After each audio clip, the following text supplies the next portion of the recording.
feeling the Dan Ming Men, the middle of the spine. So if we consider the legs as just extensions of the spine, then this point is the middle of the body. So there's a saying in Tai Chi, I am all spine. But from the tips of my toes all the way to the top of my head and the tips of my fingers, it's one skeleton, and the main part of the skeleton is the spine. So I want the feeling that my wriggly spine can extend into my arms and my legs and my head. This is a natural place to have one's attention because it's the middle, the center of the system. This is an unnatural place to have the attention. So we all know that when we start thinking to ourselves, we lose the space that we're in. Our attention is no longer with the environment. So what we say in Tai Chi is we're no longer listening. Listening is just like paying attention to what's around you.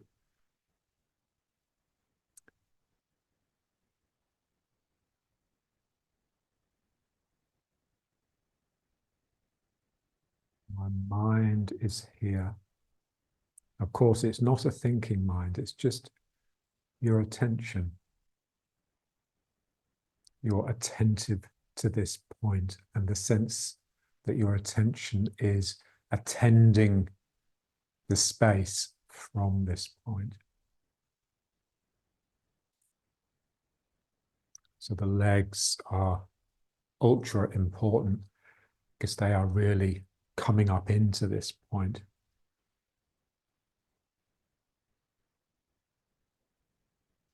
Feeling the legs coming from your dantian, your arms coming from your heart, and your eyes and your ears really coming from this point in the head.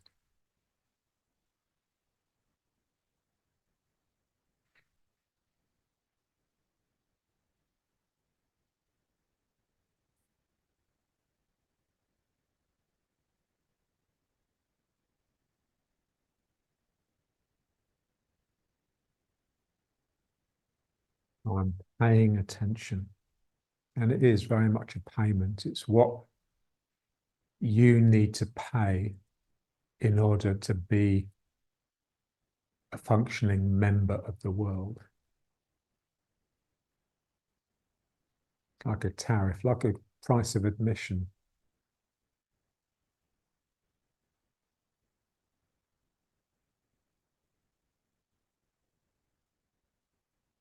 And what we want, so we talk about listening rather than looking. So in a lot of, spiritual disciplines, they talk about looking and seeing, seeing with the mind's eye.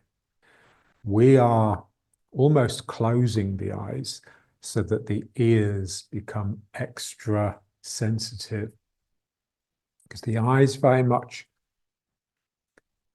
converge on a point. So I'm looking at an object, and when I look at that object, I can sort of sense the other objects, but I lose focus.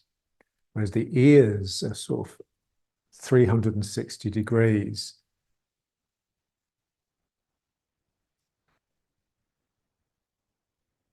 I was working last night with a student, and she's always thinking to herself, she's so anxious, And I just said, pay attention, pay attention.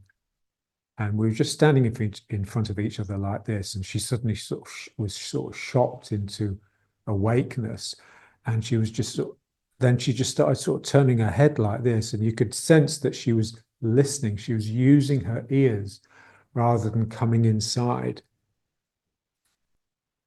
with her words, So, and it just had this look of someone that's just a little bit sneaky. It looked really good. So there's almost a sense that your ears sort of go out on stalks, and sort of dig into places, but you have to turn your head to the side to get there. So we're very much turning away, turning the head away from things, partly to get the eyes out of the equation, but also to get the ears into it. Okay, now let's just breathe.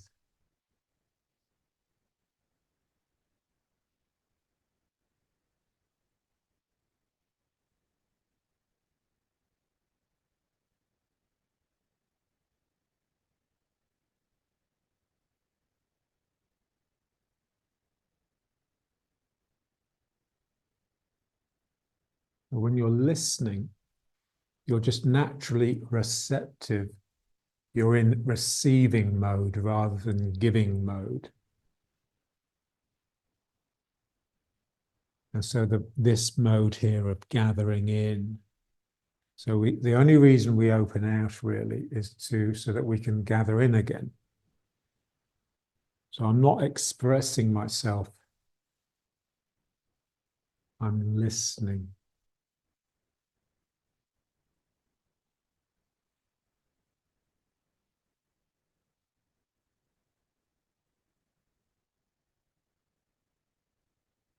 I want to feel this action, this breathing, really getting into my lumbar spine. So as I breathe out here and bring the hands in, just want to feel it really rounding out, rounding back, like the opposite of its normal curvature.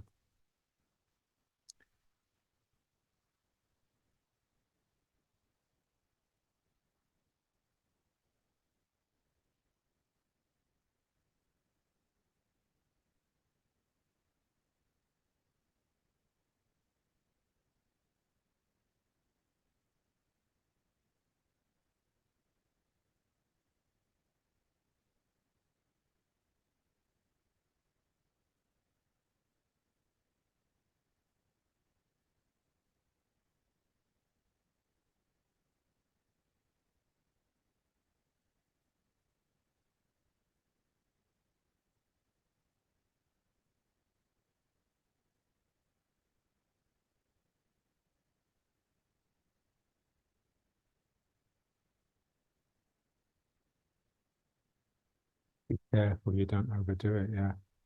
Because it does, the lower back can really ache from this.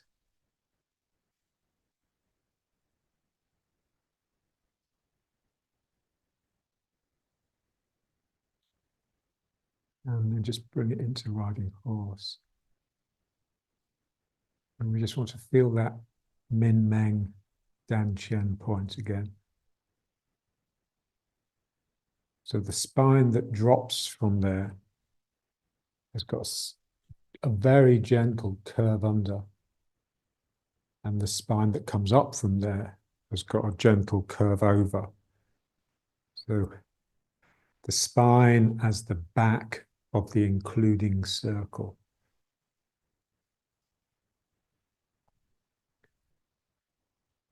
So something has to just really let go so that you can just sink into this point. And then it's got a feeling that you're sort of swelling into your kidneys, like your kidneys are becoming quite, they're almost expanding back out of the back.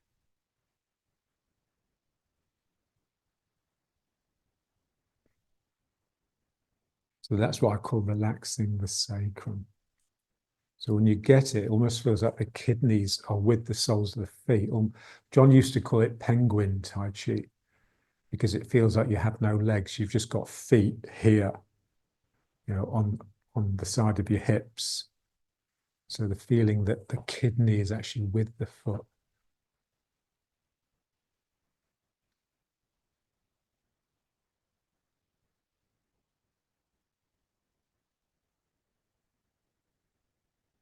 And let's just move side to side, very gently, tentatively. Again, like you're listening.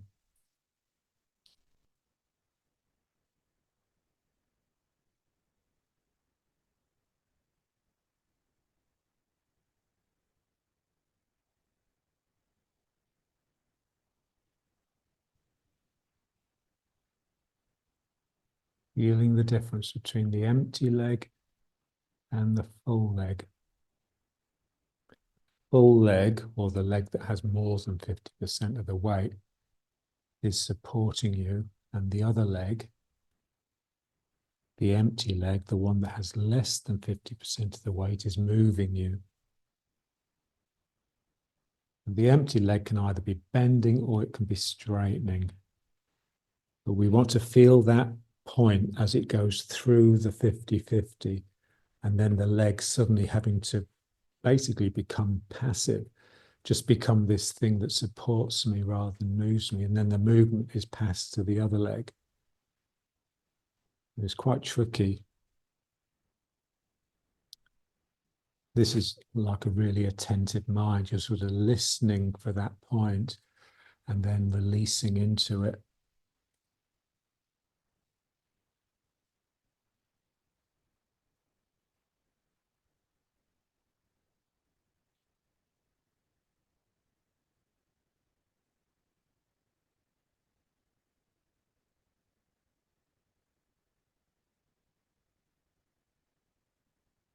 The leg is straightening and then it's bending and then it's supporting and the other leg straightens and bends.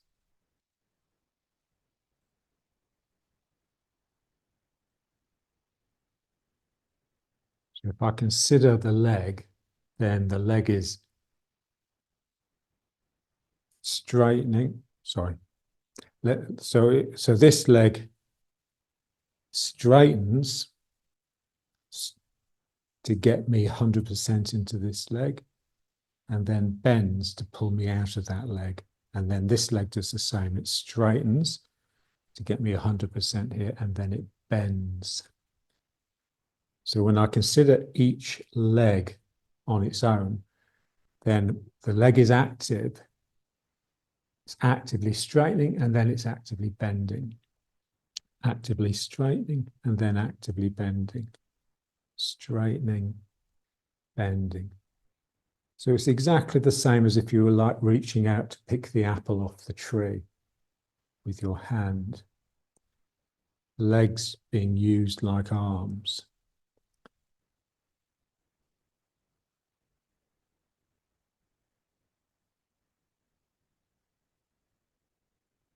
But if I consider the movement from one leg to the other, so basically moving to the left, then what that involves is pulling with the left leg and then straightening the right leg. So that's a pulling followed by a straightening. It just depends how you look at it.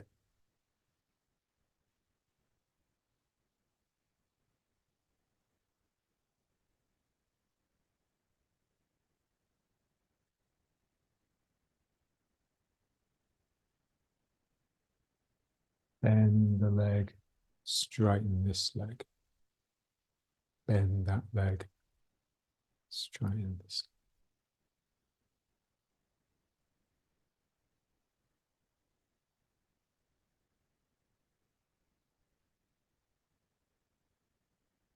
But this is moving us from side to side. Let's try a little bit backwards and forwards. It's exactly the same thing. I pull with the leg, I straighten this one. I pull with this one and I straighten this one.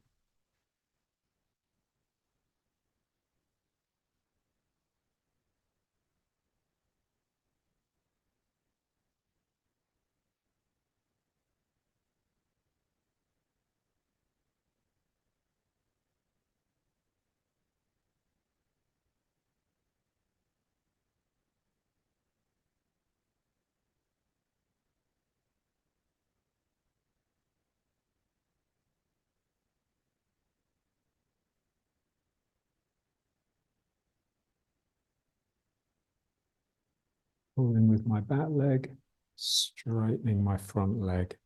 Pulling the front leg, straightening the back leg. And the arm is just doing what its leg is doing.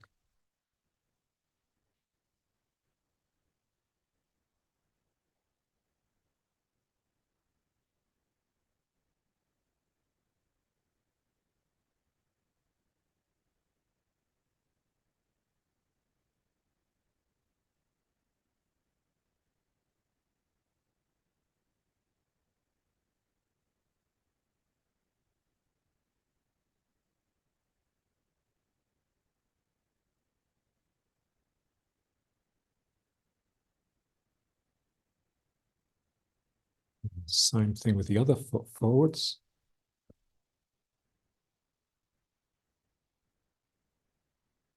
Now let's just focus on the knee. It's the knee, it's the activity in the knee that causes the leg to start bending.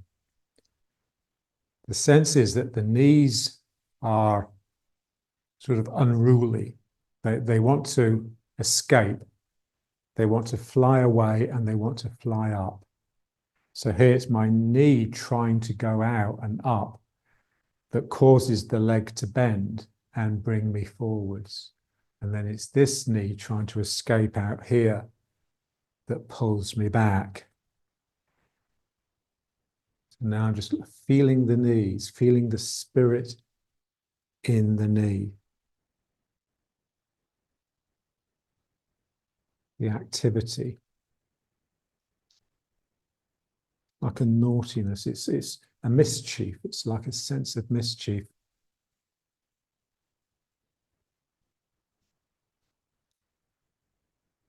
Something about the legs, they sort of they want to take you where they shouldn't, you know. This is, in a sense, it's the creativity of the human being.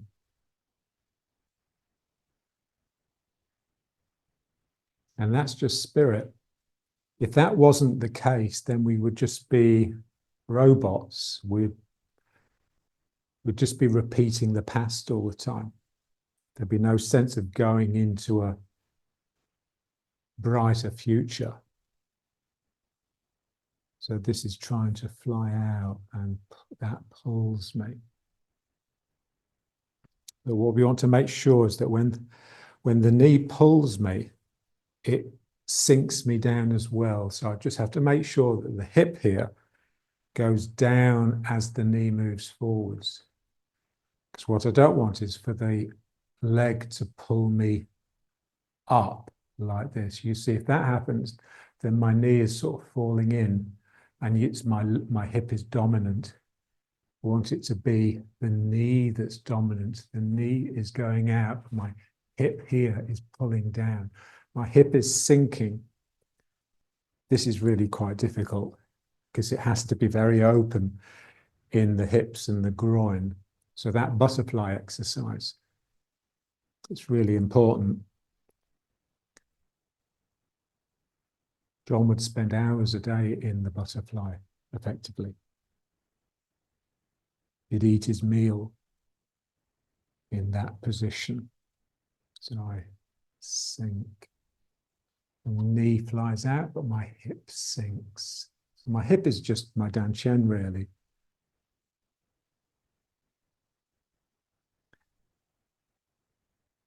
But the activity in the knees, it's spirit, so it's really delicate. There isn't enough strength there to sort of pull your weight around too much. My weight is still just sinking down, but my knees are hinting. They're sort of hinting a movement. Then I just follow it. Oh, wow, that's interesting. Let's go there.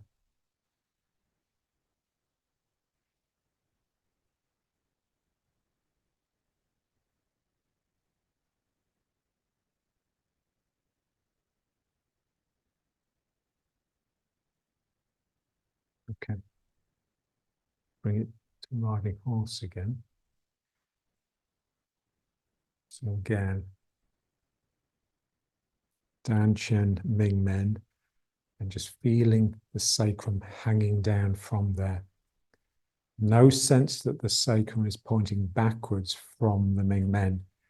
It's just hanging down. And because the sacrum has a natural sort of curve in it, that gives a sense of coming under.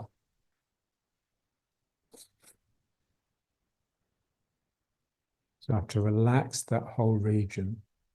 And the feeling of the swelling kidneys is just part of the relaxation.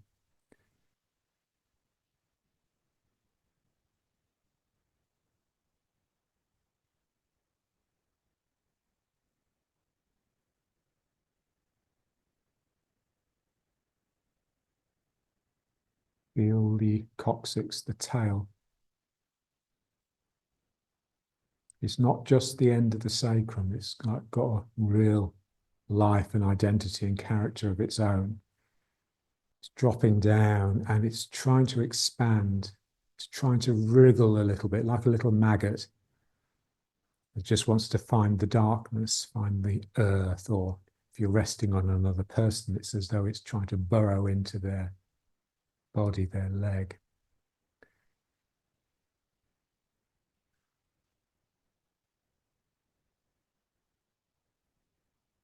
It's really difficult.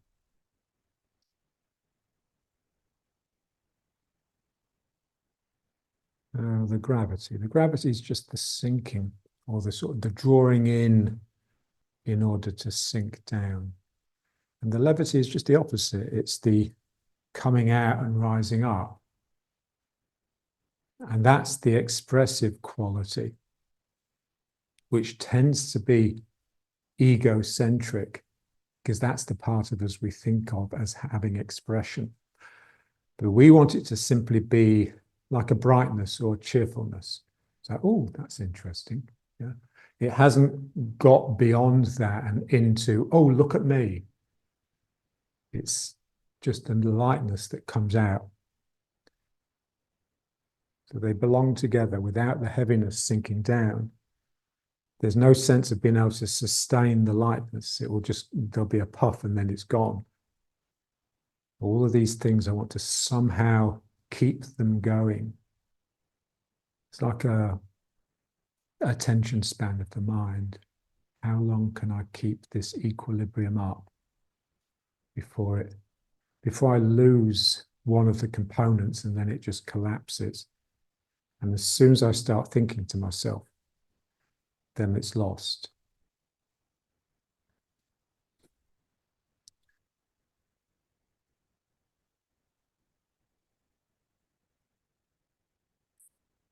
And now, just try just stepping with it. I just want to feel that same action of reaching out and pulling in the apple.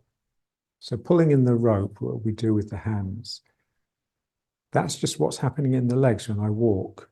So I step forward. So effectively my leg is straightening to go forwards, and then my leg bends to pull me into it. And then the other leg straightens, and then that bends to pull me into it. So let's just try that. And now stepping back. So I step back, I bend the leg to bring the foot up, and then I step back and I bend the leg and step up. So it's just a stepping exercise, but I'm doing 2 steps rather than 1. Stepping forwards, leg becomes straight. And then once the foot's on the ground, I pull with the leg to pull me into. So it becomes, from an active leg, it becomes a passive one. So it's just supporting me. And then the other leg steps out and that pulls. And I step up. And then I step back, pull back. This leg pops up. And then I step back, pull. And this leg pops up. So I have to be very deliberate with my movements and just really try and feel the difference between them. How when I step out with the foot, it's got a certain feeling like, oh, this is exciting. And then pulling, this is like just doing work, but you're gathering the ground up into yourself. And then here, this is extending something out. So this is a bit like expression. And then here, this is just gathering, hugging the ground up into the dantian. Now, stepping back is difficult. It's the same thing. Here we really have to use the ears because we're stepping into a blind spot, stepping behind ourselves. So I listen for that place on the ground where I'm going to put my foot. And then I sneak into it really gingerly. And then, oh, now pick the other foot up. And then this one has to step back. I have to be very careful I don't fall into the foot. it hits the ground, and I think, okay, now it's okay. And then I come into it, and there's this sense of relief, of sinking. I remember in the Tai Chi, when we sink, it's got a sense of gathering, of sinking around something in order to hug it in. And then I step forward here. This is like the needle extending out. And now I'm circling around and just drawing that ground up. So it's real outside edge of my foot, so that the instep has got a feeling of sucking from the ground. And then this is the needle going out again, the leg. And then I embrace. I just circle around the foot and draw it up into my belly. And this has got the feeling of like picking up the child. You know, the child that's fallen over and he's crying. And you just reach down and pick the child up and cuddle it in, and it stops crying. Just think how you would feel, you know? You'd have to feel their pain, but you'd also have to present this real embracing softness and compassion for it to comfort them. Now, this is like almost like an attack, but really delicate. The foot goes out, and now I'm circling around the foot and sucking the ground up, pulling up the child from the ground, holding it next to my belly. And then this one goes out, sort of peekaboo, and then drawing the ground up.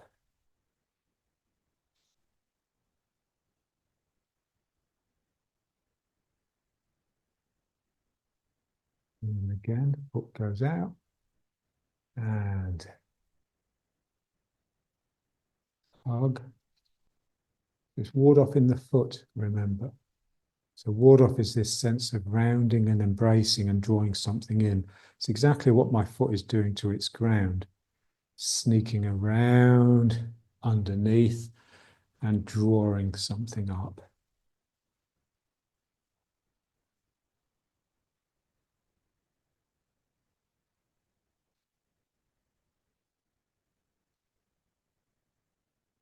My mum's got this cockapoo, and it remembers us when we go home to my mum's. It can be like a year since we've seen her, but she instantly remembers us. And what she remembers is that I pick her up, because she loves being just held. But she'll only let me do it because I'm, got a vestige of sensitivity. And it's lovely because she looks up at me. I can tell she wants me to do it. So I bend down, and just as I put my hands under her to pick her up, she does a little jump to help me get her off the ground. And it's just pure communication. It's pure spirit.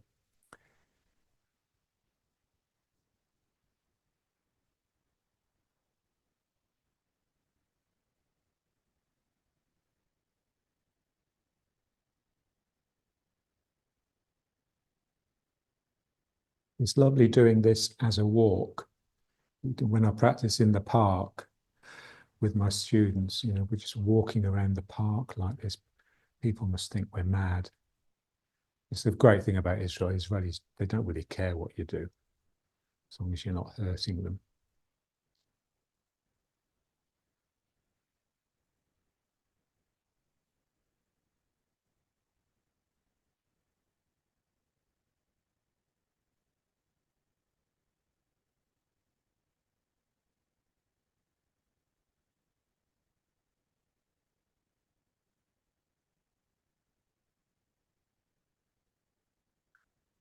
But feel that circling with the hand and the weight.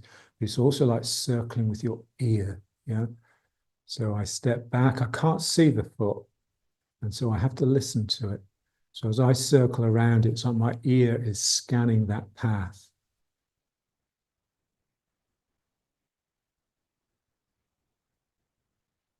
So it's just ultra attentive, almost like you're holding your breath in anticipation. It's got that sense.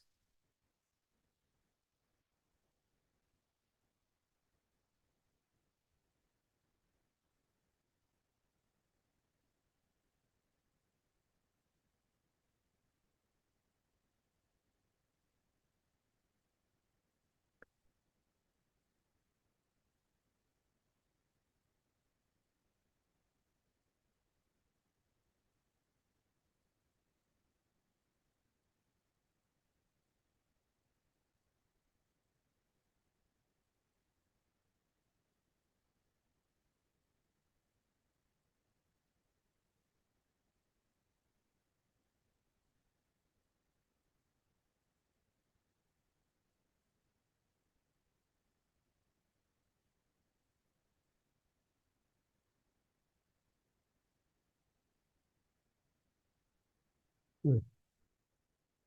Okay, let's bring it back to riding horse. So again, feeling the Danqiang Ming Men, feeling the sacrum hanging directly down from there. And the tail sort of cutting under, which it does naturally because it's got that shape. That's its curvature.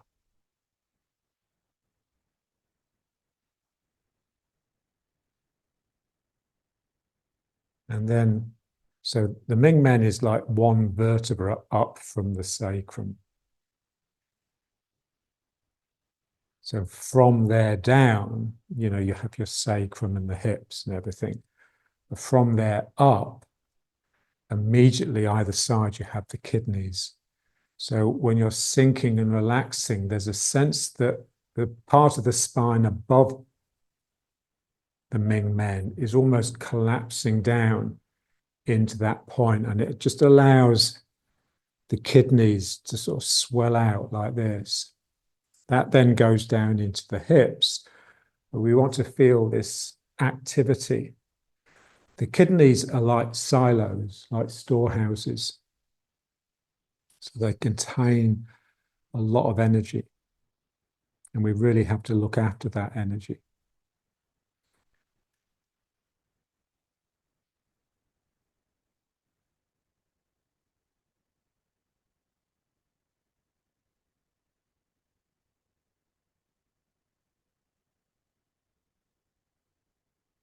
Okay, let's bring it up. Let's try a little bit of this one. Yeah, it's got that feeling of being really gentle, tentative.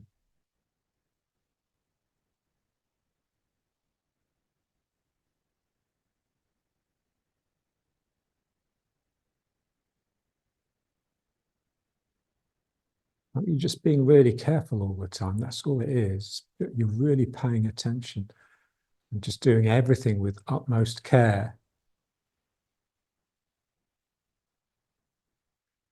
The care not to disturb too much.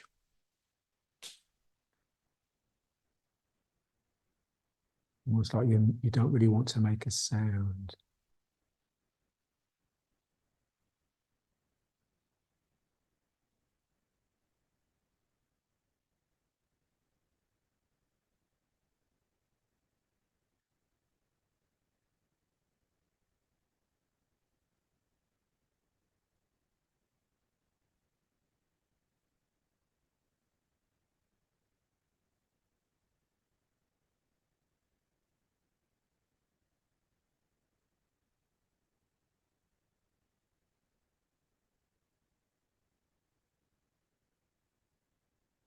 So I've got these two figures of eights going in each side of the body. But I've also got the figure of eight going around the feet. They're the same thing, really.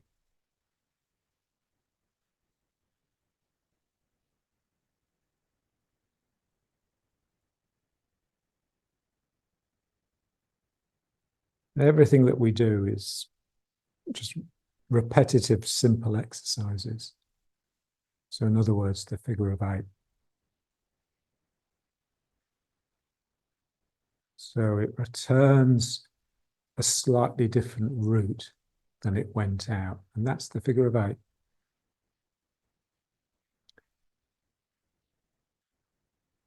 I have two sides of my body. If I was just one, then it would be a circle. But even then, it probably wouldn't be, because the circle always goes around the same way. It would be a circle that was changing direction all the time, which is effectively a figure of eight.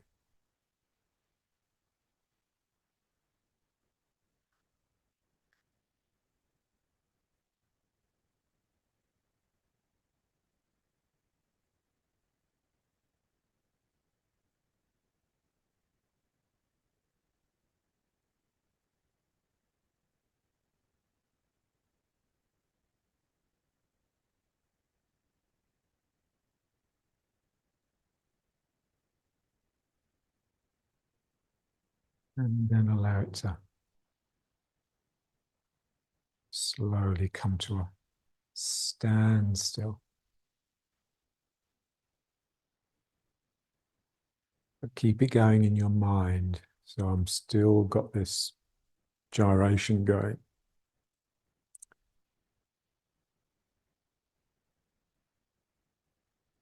If the mind becomes set and too still, then that's when it will start talking to itself. The mind hates stillness, but it's its natural state. The natural state of the mind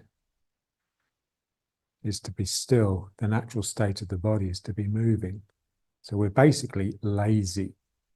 You know, we don't like too much physical movement because it's a strain, and we just want to have enough movement in here to keep ourselves entertained. So it's the opposite. We're just trying to become the opposite of the way we find ourselves.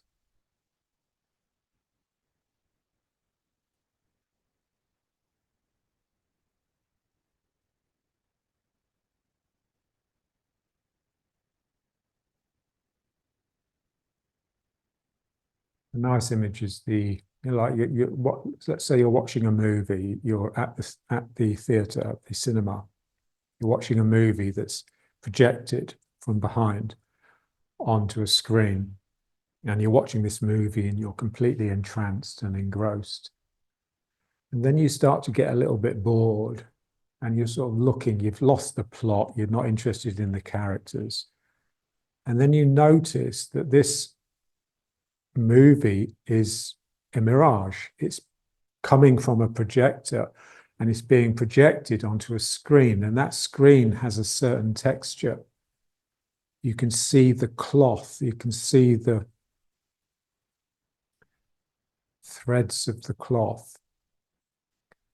And in a sense, that's what we're trying to do. We're trying to just get to pure mind, which is the empty blank screen, and ignore what's being projected onto that, ignore the mental formations.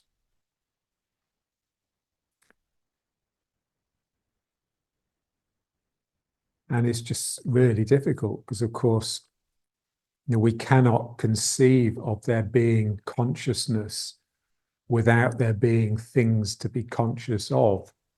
You know, the consciousness is filled with the things that we're conscious of. It's filled with what's in the room, what's going on in my head.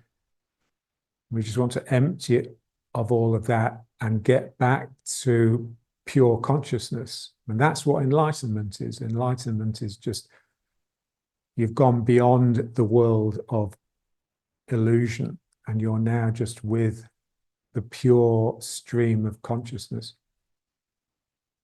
the apersonal, pre-reflexive stream of consciousness. And that's what Deleuze, in that beautiful essay, just calls that a life. It's not the life of the person, it's a life that happens to inhabit that person. So before it's got any features, it's just pure spirit.